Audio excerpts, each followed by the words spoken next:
اسی طرح اس مہینے کو بہت سارے لوگ محرم الحرام کے مہینے کو بہت سارے لوگ منحوس سمجھتے ہیں اور اس کو جو ہے وہ بہت برا مانتے ہیں۔ برا ماننے سے مراد یہ ہے کہ اس مہینے کے اندر لوگ شادی بیان نہیں کرتے، محفل نہیں کرتے اور اچھی تقریبات محافل کی، قرآن مجید کی یہ نہیں کرتے۔ اس کی کیا وجہ ہے؟ اور اس کو جو ہے وہ منع کرتے ہیں کہ اس مہینے کے اندر کوئی شخص جو ہے وہ شادی کر لے اور اس طرح کی تقریبات کر لے تو یہ ٹھیک نہیں ہے، اور وجہ یہ بتلاتے ہیں کہ یہ غم کا مہینہ ہے، اس کے اندر جو ہے وہ حضرت حسین رضی اللہ تعالیٰ عنہ کی شہادت وجہ قرار دیتے ہیں۔ تو اس کا جواب یہ ہے کہ محرم کا مہینہ یہ اللہ تعالیٰ فرماتے ہیں کہ یوم خلق السماوات والارض منہا اربعۃ حرم، یہ محرم کا مہینہ صرف فضیلت والا مہینہ اس لیے نہیں ہے کہ اس کے اندر حضرت حسین رضی اللہ تعالیٰ عنہ کی شہادت ہوئی، یا پھر اس لیے کہ اس کے اندر حضرت عمر رضی اللہ تعالیٰ عنہ کی شہادت ہوئی، بلکہ اللہ تعالیٰ فرماتے ہیں کہ یہ جو محرم کا مہینہ اس کو بابرکت قرار دیا گیا یوم خلق السماوات والارض،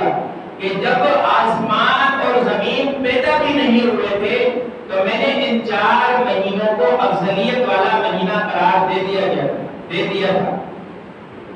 تو جو لوگ یہ کہتے ہیں کہ یہ محرم کا مہینہ نحوست کا مہینہ ہے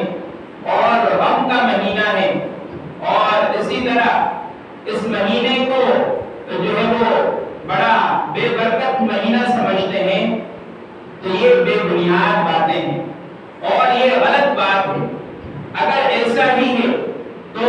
حضرت ابراہیم علیہ السلام جو نبی کریم سرور عالم صلی اللہ علیہ وسلم کے بیٹے تھے، ان کا جب انتقال ہوا تو اس دن سورج بھی گرہن ہوا تھا، یعنی سورج کی روشنی جو ہے وہ بہت تیز ہو گئی تھی۔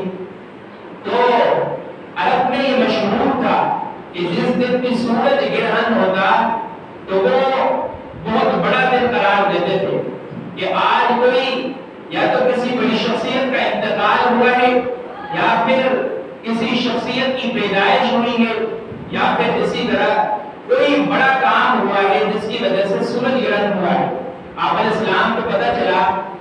تو آپ علیہ السلام نے فرمایا کہ یہ اللہ تبارک و تعالیٰ کا نظام ہے، وہ کسی شخصیت کے ساتھ خاص نہیں کر دیتے کہ سورج اس دن گرہن ہوگا، فلاں جو ہے وہ جس دن فلاں کی پیدائش ہوگی، یا پھر سورج اس دن گرہن ہوگا کہ جس دن جو ہے وہ فلاں کا انتقال ہوگا یا کوئی بڑی محفل یا تقریب ہوگی۔ تو اللہ علیہ السلام نے فرمایا یہ اللہ تبارک و تعالیٰ کا نظام ہے، یہ میرے بیٹے کا انتقال ہونا یہ اس کی بڑی دلیل نہیں ہے کہ یہ جو ہے وہ کوئی جو ہے وہ اللہ تعالیٰ کے نظام میں جو ہے وہ خلل آیا ہے، یہ کوئی بات ٹھیک نہیں ہے۔ اور اسی طرح جو ہے وہ لوگ کہتے ہیں کہ حضرت حسین رضی اللہ تعالیٰ عنہ کی شہادت جو ہے وہ اس مہینے میں ہوئی ہے، تو یہ نبی علیہ السلام کی جو اولاد ہے اس میں سے ہے، اور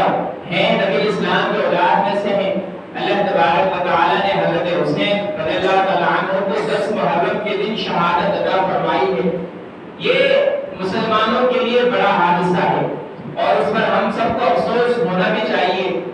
اور لیکن اس افسوس کے اندر بہت سارے لوگ تجاوز کر جاتے ہیں اور اس مہینے کے اندر حضرت حسین رضی اللہ عنہ کی شہادت کی وجہ سے خود کو جو ہے وہ زنجیریں مارتے ہیں اور اپنا جو ہے وہ منہ پیٹتے ہیں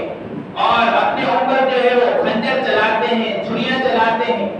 تو اس کے بارے میں نبی کریم سرور عالم صلی اللہ علیہ وسلم کا واضح فرمان ہے کہ جو شخص غم کے وقت اپنے آپ کو پیٹے اور ماتم کرے، اپنے آپ کو مارے، حضور علیہ السلام نے فرمایا کہ ایسا شخص ہم میں سے نہیں ہے جو غم کے وقت خود کو مارے پیٹے اور ماتم کرے اور خود کو جو ہے وہ بے عزت کرے تو ایسا شخص ہم مسلمانوں میں سے نہیں ہے۔ اور اگر ایسا ہے کہ حضرت حسین رضی اللہ تعالیٰ عنہ کی جو شہادت ہے جس کی وجہ سے کچھ لوگ جو وہ کیا کرتے ہیں اس کو جو ہے غم کا مہینہ قرار دیتے ہیں، تو اگر ایسا ہی ہے تو وہ احد کے دن جو 70 صحابہ کرام رضوان اللہ علیہم اجمعین شہید ہوئے تھے تو اس دن کو بھی جو ہے وہ غم کا دن قرار دینا چاہیے۔ اور اسی طرح جو ہے وہ بیر معونہ ایک کنواں ہے، وہاں اس کے قریب جو ہے 70 حفاظ کرام صحابہ کرام رضوان اللہ علیہم اجمعین کو شہید کیا گیا تھا، پھر اس دن کو بھی جو ہے وہ غم کا مہینہ قرار دینا چاہیے۔ اور اس سے بڑھ کر حضرت عمر رضی اللہ تعالیٰ عنہ کی شہادت بھی جو ہے وہ ہوئی ہے، پھر اس یکم محرم کو بھی جو ہے وہ غم کا دن قرار دینا چاہیے۔ اور حضرت عثمان رضی اللہ تعالیٰ عنہ کی شہادت ہوئی، پھر اس دن کو بھی غم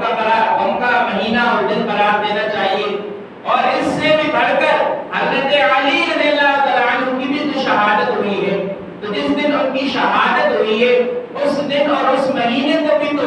غم کا مہینہ اور دن قرار دینا چاہیے۔ ایسا نہیں ہے بلکہ